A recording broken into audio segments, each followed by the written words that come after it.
Havent refet la salut durant 2 anys de navegació, acabà a l'Atlàntida que presentà els Jocs Florals de 1877. El poema causà sensació i significà per a Verdaguer tant el prestigi acadèmic com la popularitat. Es tracta d'un vell poema èpic de tema universal inspirat en la mitologia clàssica, on els cataclismes geològics i la formació dels continents són els autèntics protagonistes. L'obra anava dedicada a Antonio López, el futur marquès de Comillas. Aquest mecenes es posà mossèn Cinto a casa perquè hi digués missa cada dia i li fes del moiner. Començava així una nova etapa en la vida del poeta que duraria 17 anys de benestar econòmic, consideració social i triomfs literaris. Estimulat per la seva condició de sacerdot, s'afermà com a poeta religiós i publicà el 1879 idil·lis i cants místics, composicions religioses inspirades en els grans poetes místics castellans, en el Kempis, en la Bíblia, en Sant Francesc i en Ramon Llull. Gaudint del mecenatge del marquès, visità les principals capitals d'Europa i recorregué pam a pam el Pirineu, tot documentant-se sobre els escenaris de Canigó. L'estiu de 1883, per exemple, pioner de l'excursionisme català com va ser, va fer La Maladeta i La Pica d'Estats. L'estiu de 1884 va passar uns dies al Santuari de la Mare de Déu del Mont, a la Garrotxa, treballant la seva obra en aquell niu d'àligues, com ell l'anomenava.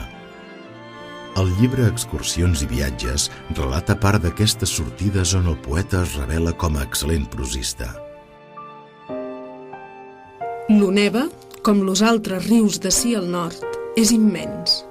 Més llurs aigües s'adormen emparesides tot caminant, i per a travessar Rússia hi estaran més que el riu d'homes que hi envià Napoleón. Tenen molta amplària i poc fons. És tal sa calma que un dubte de vegades s'hi camina avant o enrere. Nostre Ter i nostre Llobregat són raigs de porró comparats amb ells. Lo Llobregat naix, i petit com és, a 4 passes del bressol fa moure moles d'un molí. L'Oneva mor sense haver donat moviment a una fàbrica. Com a medi de transport són incomparables. Los nostres treballen i es dessagnen tant que es queden anèmics, arribant a la mar sense una gota d'aigua. L'any 1886 publicà Canigó, amb el subtítol de Llegenda pirenaica del temps de la Reconquista.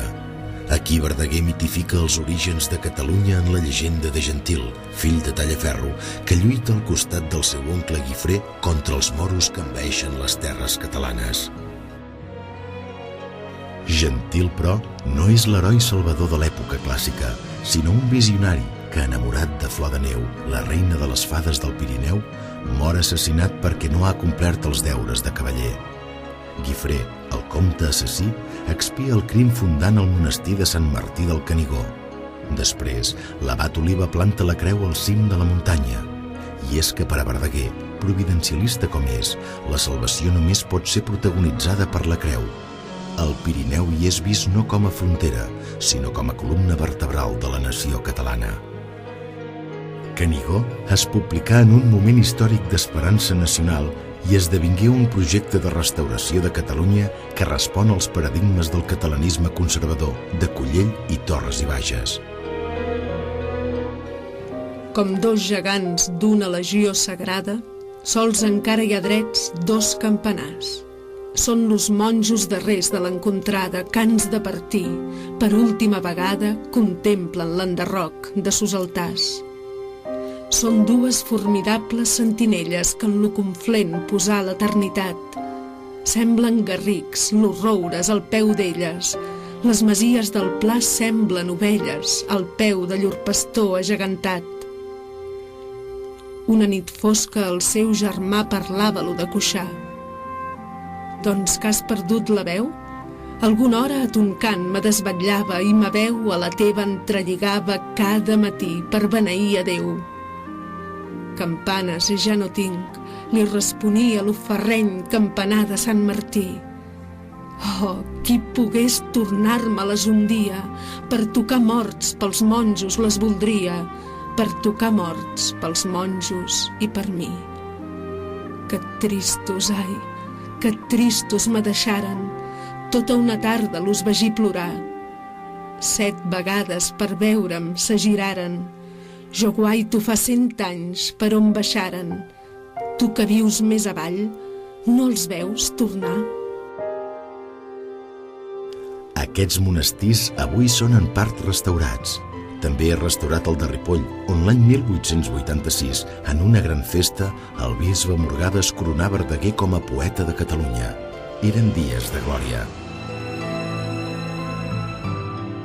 L'any 1888, l'any de l'Exposició Universal de Barcelona, publicà un volum de poesies patriòtiques sota el títol de Pàtria i l'any següent aplegà en un volum titulat Montserrat totes les composicions de tema montserratí, les més populars de les quals són encara avui La mort de l'Escolà i El Virolai. Però no tot va ser glòria en la vida del poeta. De retorn d'un viatge a Palestina i Egipte que ens relata dietari d'un pelegrí a Terra Santa, revisar la seva vida que valorà buida de contingut sacerdotal i abandonar en bona part la creació literària, radicalitzar la seva vocació evangèlica i augmentar les almoines als pobres molt més del que el marquès hauria permès. La misèria i el sofriment, però, eren tan presents per tot arreu que se sentia impotent. D'on venia el mal? Com es podia combatre? Probablement fou amb aquests interrogants que cap a 1890 s'iniciaren pràctiques exorcistes pròpies d'un il·luminat. A més, sabent que Vallcarques portava a subhasta una capella dedicada a la Mare de Déu del Carme, la va comprar i s'endeutà, confiant un excés de la bondat de les seves intencions.